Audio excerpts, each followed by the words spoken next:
پتھروں سے ایک اونٹنی پیدا کرو اور اونٹنی بھی ایسی ہو کہ وہ ساتھ ساتھ بچہ بھی دے اور ہم اس کا دودھ بھی پئیں۔ حضرت صالح علیہ السلام نے اللہ سے دعا کی، جلد ہی دعا قبول ہوئی۔ پتھروں کے اندر سے ایک اونٹنی نمودار ہوئی۔ اونٹنی بہت خوبصورت تھی۔ اونٹنی کے ظاہر ہونے کے بعد ہی اس جگہ گھاس اگ آئی اور ایک پانی کا چشمہ بھی جاری ہو گیا۔ اونٹنی نے گھاس کھائی، چشمے سے پانی پیا، اسی ساتھ کے اندر بچہ بھی جنا۔ اونٹنی دودھ بھی دینے لگی۔ کافروں نے جو معجزہ طلب کیا تھا سب پورا ہوا۔ پھر حضرت صالح علیہ السلام نے اپنی قوم سے کہا کہ تم لوگ جو چاہتے تھے اللہ نے پورا کر دکھایا، کیا تم اب بھی اپنی ضد پر اڑے رہو گے؟ کافروں نے کہا کہ ہم ایمان نہیں لائیں گے، نہ آپ کی باتوں پر عمل کریں گے۔ کافر اونٹنی کو تنگ کرنے لگے۔ اونٹنی جب پیاس سے تڑپتی اور کنویں کے پاس جاتی تو اسے پانی پینے نہیں دیتے تھے۔ بعد میں اونٹنی کو مارنے لگے، اس کا چلنا پھرنا دو بھر کر دیا۔ وہ اذیت کے مارے کراہتی رہتی، لیکن کافروں کو رحم نہیں آتا تھا۔ حضرت صالح علیہ السلام ان سے کہتے کہ اونٹنی کو اذیت نہ پہنچاؤ، اسے چرنے دو، جہاں جانا چاہتی ہے جانے دو، وہ اگر پانی پینا چاہے تو اسے پیاسا نہ رکھو۔ ایک دن اونٹنی چشمے سے پانی پینے کے لیے گئی، دوسرے روز تم اور تمہارے جانور پئیں گے۔ اس کے روزانہ کے معمول میں کوئی فرق نہ آنے دو۔ تم اللہ سے ڈرو، اس کی عبادت کرو۔ تم جو کچھ کھاتے پیتے ہو وہ سب کچھ اللہ ہی دیتا ہے، یہ سب کچھ اسی کا کرم ہے۔ تمہارے بت تمہارے کوئی کام نہیں آتے۔ قوم سمود باز نہ آئی، نہ حضرت صالح علیہ السلام کی باتوں پر عمل کیا۔ ایک روز اچانک حضرت صالح علیہ السلام کی اونٹنی کو قتل کر دیا۔ قتل کی خبر جب آپ علیہ السلام کو ملی تو آپ علیہ السلام صدمہ سے نڈھال ہو گئے۔ آپ علیہ السلام کی آنکھوں سے آنسو جاری ہو گئے۔ پھر آپ نے اپنی قوم سے فرمایا، عنقریب تم پر اللہ کا عذاب آنے والا ہے، تم اس عذاب سے نہ بچ سکو گے۔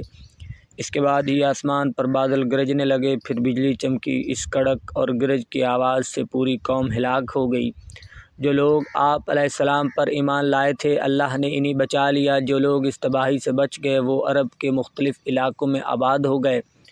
قوم سمود کی تباہی اور بربادی کے آثار حجاز اور شام کے درمیان سامان عبرت کے نشانات چھوڑ گئے۔ غزوہ تبوک کے بعد جب اسلامی لشکر تباہ شدہ آبادی سے گزر رہا تھا تو انہیں پانی کی ضرورت پڑ گئی۔ وہاں پانی کا ایک کنواں دیکھا۔ لشکر نے آٹا گوندھنے کے لیے پانی لیا تو ان حضرت صلی اللہ علیہ وآلہ وسلم نے فرمایا کہ جس بستی میں اللہ نے اپنا عذاب نازل کیا اس جگہ کی کوئی چیز استعمال نہ کرو۔ یہ کہہ کر اجازت چاہوں گا کہ اللہ ہم سب کو اپنی حفظ و امان میں رکھے۔ دوستو، اگر آپ میرے چینل پہ نئے ہیں تو اس کو سبسکرائب کر دیں اور گھنٹی کے بٹن کو ضرور پریس کر دیں تاکہ میری ہر آنے والی نئی ویڈیو آپ کو ملتی رہے۔ پتھروں سے ایک اونٹنی پیدا کرو اور اونٹنی بھی ایسی ہو کہ وہ ساتھ ساتھ بچہ بھی دے اور ہم اس کا دودھ بھی پئیں۔ حضرت صالح علیہ السلام نے اللہ سے دعا کی، جلد ہی دعا قبول ہوئی۔ پتھروں کے اندر سے ایک اونٹنی نمودار ہوئی۔ اونٹنی بہت خوبصورت تھی۔ اونٹنی کے ظاہر ہونے کے بعد ہی اس جگہ گھاس اگ آئی اور ایک پانی کا چشمہ بھی جاری ہو گیا۔ اونٹنی نے گھاس کھائی، چشمے سے پانی پیا، اسی ساتھ کے اندر بچہ بھی جنا۔ اونٹنی دودھ بھی دینے لگی۔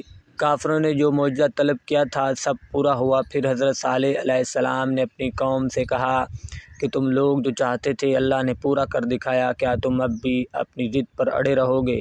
کافروں نے کہا کہ ہم ایمان نہیں لائیں گے، نہ آپ کی باتوں پر عمل کریں گے۔ کافر اونٹنی کو تنگ کرنے لگے۔ اونٹنی جب پیاس سے تڑپتی اور کنویں کے پاس جاتی تو اسے پانی پینے نہیں دیتے تھے۔ بعد میں اونٹنی کو مارنے لگے، اس کا چلنا پھرنا دو بھر کر دیا۔ وہ اذیت کے مارے کراہتی رہتی، لیکن کافروں کو رحم نہیں آتا تھا۔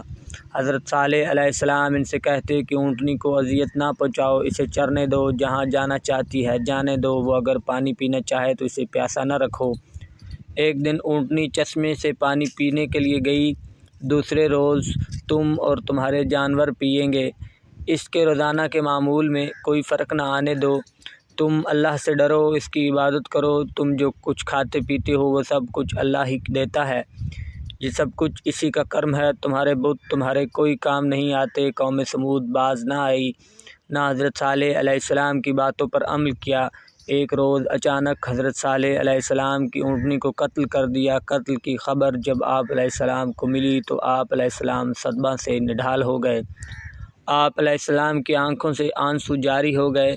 پھر آپ نے اپنی قوم سے فرمایا ان قریب تم پر اللہ کا عذاب آنے والا ہے، تم اس عذاب سے نہ بچ سکو گے۔ اس کے بعد ہی آسمان پر بادل گرجنے لگے، پھر بجلی چمکی، اس کڑک اور گرج کی آواز سے پوری قوم ہلاک ہو گئی۔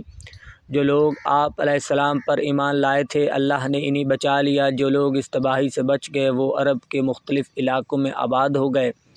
قوم سمود کی تباہی اور بربادی کے آثار حجاز اور شام کے درمیان سامان عبرت کے نشانات چھوڑ گئے۔